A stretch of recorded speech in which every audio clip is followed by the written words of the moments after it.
ሰላም ቤተሰብ እንዴት ናችሁ? ኑ እስኪ ድስት አብረን እናሟሽ። ለሽሮ የምትሆን ቆንጆ ድስት ገዝቻለሁ። ይሄን ለማሟሸት የሚያስፈልገን እንግዲህ ኑግና ወይራ ነው። ኑጉን በደንብ አርጌ ቆልቼ ፈጨዋለሁ ማለት ነው። ከፈጨሁት በኋላ እንደዚህ ወይራውን አያይዤ ድስት ውስጥ አስገባበታለሁ። ከስርም ከላይም ነው በደንብ መንደድ ያለበት። ጋል ብሎ በደንብ መጫጫስ አለበት። ልክ በዚህ መልኩ እየጨሰ እየጋለ ወይራው ነው በደንብ ጥን የሚያደርገው ማለት ነው። ውስጡ ላይ ያለው ወይራ እንደዚህ ይጨሳል። ከውስጥ በጣም ስለሚግል ድስቱ ከስር እሳት ስለሚነድበት ልክ ወይራው ሲያልቅ በድጋሚ ወይራ ጨመርኩበት። ከዛ በኋላ ክዳኗንም ገልብጬ በደንብ አጋልኳት ማለት ነው። ሙሉ በደንብ ጋል ብሎ በደንብ በወይራ መሟሸት አለበት።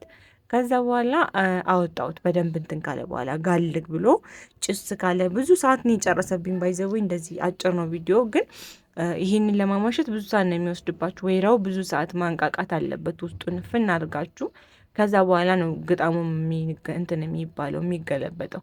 ከዛ ኑጉን እናረግበታለን። ውሃ እንዲያነሳ ኑጉ ቆንጆ ነው።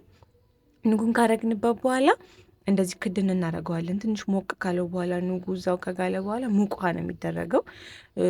ድስቷ ውሃ እስከምታነሳ ድረስ ሙቅ ውሃ ብቻ ነው የምንጠቀመው። ምንም አይነት ቀዝቃዛ ውሃ እንጠቀምም። ለመስራትም ለማጠብም በሙቅ ውሃ ነው፣ ያለበለዚያ ትሰነጠቅብናለች። እንደዚህ አድርጌ በደንብ ግንፍልፍል ካረ በኋላ በገነፈለው በዛው ገላው ታጠበ። በዚህ መልኩ ከታጠበች በኋላ ሽንኩርቱ እንደዚህ ርር እስከሚል ድረስ በደንብ እንትን እንዲለው አሟሸውበት ማለት ነው። ከዛ በኋላ በሙቅ ውሃ አጥቤ በዚህ መልኩ ቆንጆ ሽሮ ሰራሁባት። ሽሮ በጣም ነው የሚጣፍጠው። እውነት ሰርታችሁ ቅመሱት፣ እናንተም ሞክሩት። ቀላል ነው ለማሟሸትም፣ ያው ትንሽ ጊዜ ይወስዳል እንጂ ቀላል ነው። አሟሽታችሁ ተጠቀሙ።